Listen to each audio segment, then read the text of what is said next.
Thank you. Thanks. Thank you. Wow. This critter, a beautiful cat, of course, totally changed my life. Go back 40 years. I was born in southern Africa, grew up in Zimbabwe, and of course I was going to go back to Africa and work on all the cats there. And somehow, snow leopards got in the way. And I'm so happy for it because I'm privileged, absolutely privileged to have studied this rare cat and to have worked on its conservation, to have met local people. And one of the people I met, I'm wearing a Mongolian Dell, they call it. It's a cloak. And boy, Mark Twain would love this for San Francisco summers. It is wonderfully warm. It has pockets in it that you can keep things. And this is how Mongolians live out riding, you know, on horses, on camels.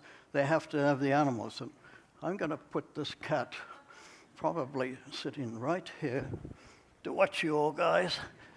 And let me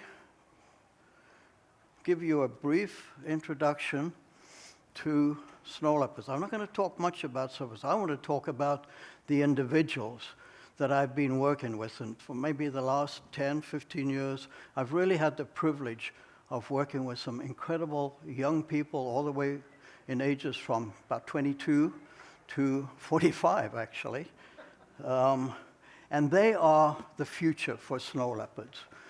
I was lucky enough, I guess in the early 70s and late 70s and early 80s to put radio collars on snow leopards and get the first information on them, their home range, their size, that lasted for about 20 years.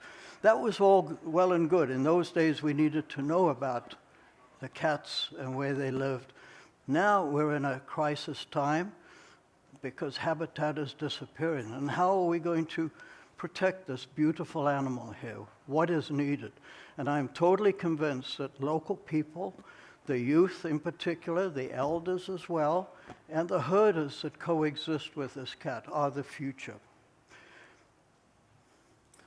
Of course, yeah, thank you. Well, you know, with young activists like this, leaders, band leaders, and game changers, that's what we need for all of the species, for all of the communities. And I really look to people in Nepal, in Mongolia, young kids that are getting aware that their environment is changing and rapidly disappearing. A lot of their cultural values, their natural values. So fortunately, we have people like this. Rinzin Lama. So Rinzin Lama was here last year. Some you might have been, attended the Expo last year. He's from Nepal, the most remote part, and he's right now in the field in this difficult snowy conditions, putting down radio traps and tracking the cats, and also working with the local herders, because this is the conflict. Their livelihood is livestock.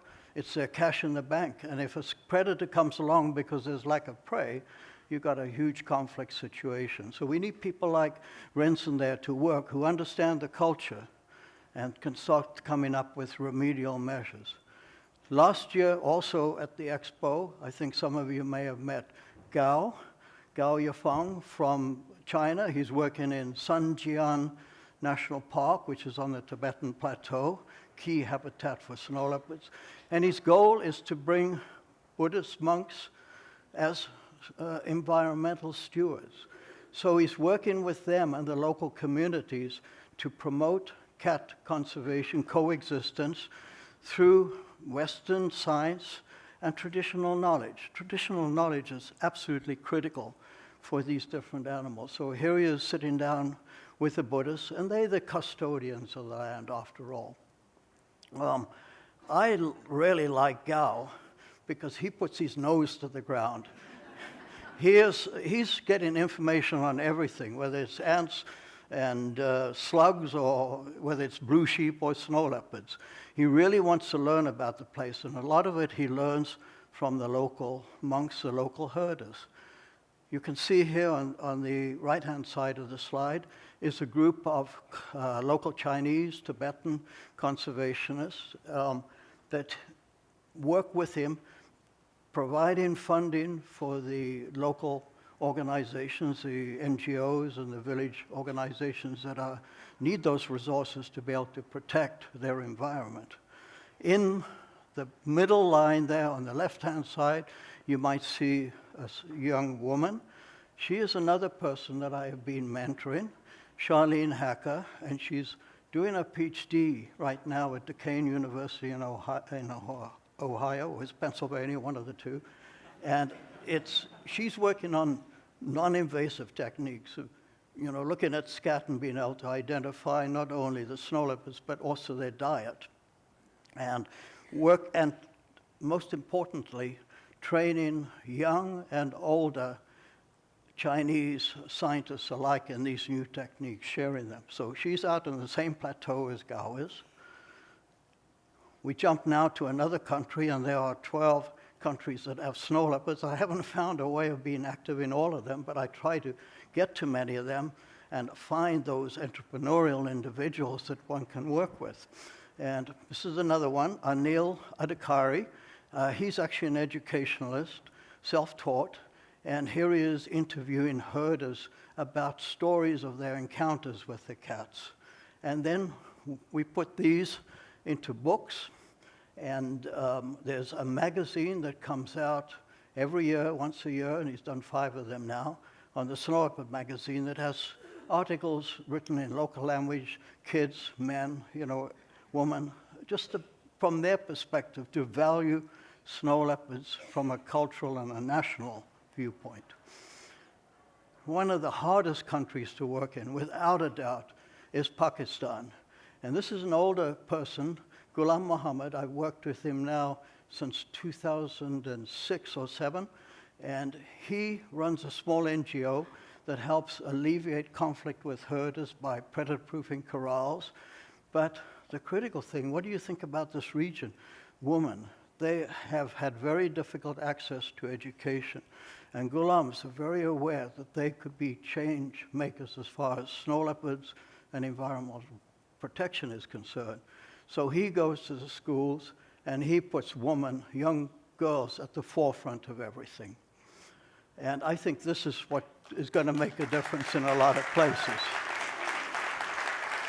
But in this case, the boys at the back, the women up front, young girls. And women know, they understand they want to give their kids a better education.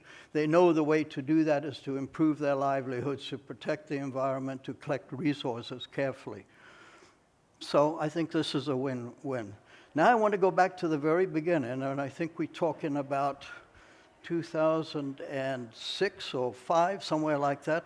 WCN had just started one of their first scholarships, and Nadia Mikhelson was one of the first applicants, successful applicants. I met Nadia's father back in 1994. He's the director of the Great Gobi National Park, and he's clearly instilled everything into his daughter because all she wants to really do is figure out how to mobilize and strengthen local communities as their stewards of their environment. And so she's running the children's camp program for the Snow Leopard Trust based up in Seattle, as well as getting a PhD from the National Museum in Mongolia. Another wonderful person, another Mongolian, and this is one reason you're probably wondering why I'm wearing this, I'll tell that in a minute, is Tunga. It's a little hard for me to pronounce her second name, but Tunga started a wonderful program as part of her nomadic nature conservation group, and that's called Traveling Trunks. And what you do is you get trunks, literally big boxes, and you put in them games, stories, resource materials, anything that improves and that provides experimental education. Those go around Mongolia, put on the bus, go from one location to another. She has trained teachers in each area to provide the programs to remote rural schools that don't have any access to that. So I really appreciate the Disney recognizing Tunga's contribution back, about 3 years ago now. The latest person that I've started to mentor. She's won a scholarship from the Chandra Gurung Foundation in Nepal, and Chandra Gurung was one of the key conservationists, along with Mingma Sherpa, who was lost in a helicopter crash 2006. Now, Serin Lau Rama Lama is probably just in her late 20s now. She was our first student in Dolpo back in around 2004. We had a program called Junior Rangers. You all know Junior Rangers from national parks. Well, in fact, there was a sister park relationship between Ansaborrego, I think it was, and the Shea Fuxumdo National Park. And they ran a junior ranger. They ran out of money, and they came to us, would we keep the program going? And we said, okay, we would. Unfortunately, it only went for another couple of years because of the Maoist resolution. But Lamu lives in this incredibly rugged area. It's the biggest part of snow leopard habitat. It's stringent weather, winters, far distance to travel. And she's so rugged, she just came over it's about a 19,000-foot pass in winter on a horse. So I know with people like this living in wonderful places like Fuxumdo Lake, beautiful blue water, deepest lake in Nepal, with snow leopard habitat all around, that the next generation is really the future. And so I want to just go over quickly, very quickly, maybe not all of them, some of the lessons I've learned from mentoring. And I think the most important thing is we learn from one another. It's not a one-way street at all. They have things to tell us, we have things to learn and tell them. And it really starts with meeting those passionate, entrepreneurial, determined kind of people that you see a lot of the conservationists here are. Well, there's people out in remote areas in Nepal or Mongolia or Pakistan that also have those qualities. And we have to guide them. It's not a question of dictating. We need to find local solutions, I think. And they have many of the answers. We can bring technical resources. We can bring some scientific input where needed. But blending these two together is critical. We have to give them room to make mistakes so they can learn from it. See how my time is doing. There's just so much to learn. And the more I think you can do participatory conservation, which really means put in villagers, put in children, elders in the same area, and having them discuss how they can change their world. Giving them confidence, not going and say, oh, we poor, we don't have, the resources to deal with our poverty. They have a lot of skills. They have knowledge. They have often a cultural proudness about them that can really help elevate them and give them ideas. So I would like to see community conservation undergo a dramatic change and become far more participatory. We as conservationists should not tell them the prescriptions. We should help them develop their own prescriptions for conservation.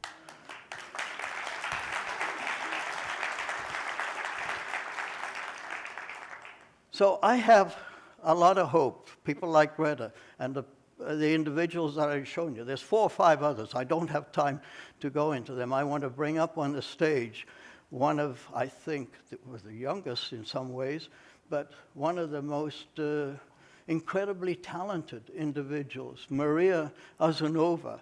We met her a number of years when we got a grant from Christensen to look at bringing Western science together with traditional knowledge and provide input into the global snow leopard conservation plan. That was created by the World Bank and the big agencies that brought the governments together at ministerial levels. But it was a top-down exercise. It wasn't dealing with local communities the way they really feel things. So we decided, could we get these indigenous cultural practitioners together? And could they do something? Now, I'm wearing a Mongolian Dell, and this was given to me, probably 10 years ago by the scientists that I worked with, that I'm still working with for a long time in Mongolia. And it was put together in a lovely way by his mother. And it's a very treasured thing. And I thought, you know, I don't have opportunities to wear this. I do now. I'm warm in here. I would have called for the AC to go way up. But fortunately, you know, this is the great thing. In Mongolia, it gets very cold, as probably most of you know. And this is something you can get on a camel and just go out. You don't have to worry about bringing a wardrobe with you. You are completely covered.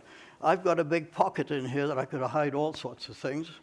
I can't get the cat there, but I really thank the snow leopard for you know, changing my life, totally changing my life. I would have been in Africa doing something else, I'm sure, well, good and interesting, but nothing has been as exciting and as rewarding, I think, as studying and protecting snow leopards because of local people.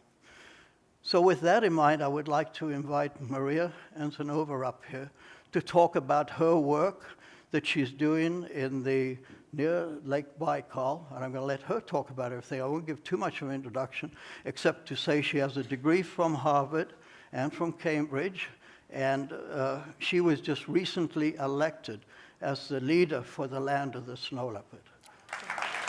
Give her applause. Thank you.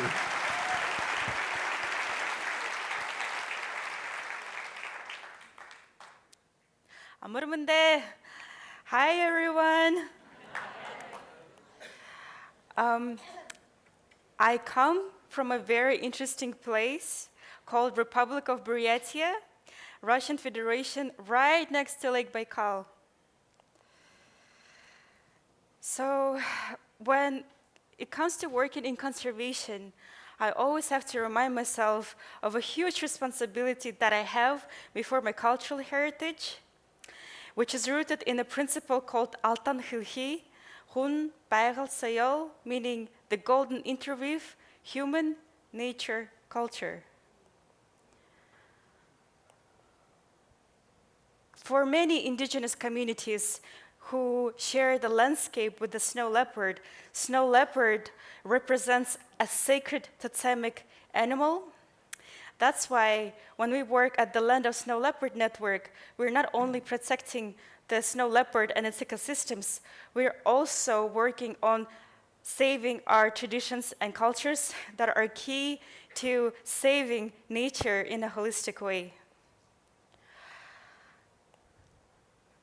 I personally come from a long lineage of cultural and environmental activism, and I inherited this conservation gene from my parents. This past May, I was elected to be the next leader of the Land of Snow Leopard Network by our 30 key members and esteemed elders.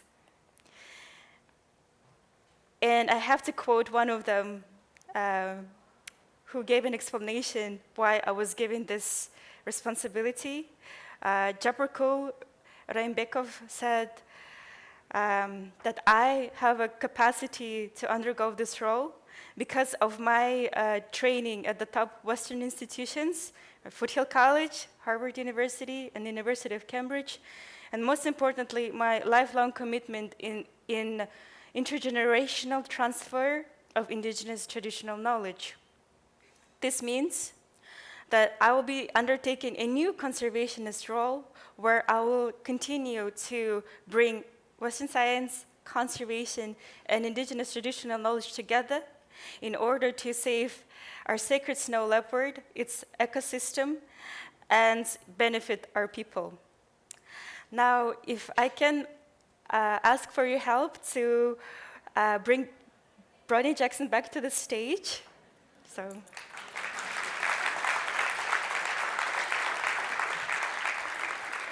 Mm-hmm. We have to do quick. Yeah. I would like to present this ceremonial scarf. It's called hadak, and it's given to the most respected people out of gratitude and respect. So, Dr. Rodney Jackson, I would like to thank you for being a brilliant scientist, an outstanding conservationist, for being my teacher, and most importantly, for being a buyente hun, which means a virtuous human being. Thank you for understanding and respecting indigenous perspective, our traditions, our values, and thank you so much for working with us for many decades, and I'm sure for many decades to come. I hope. Thank you. Thank you. Very nice work. I know snow leopards are in good hands. Thank you.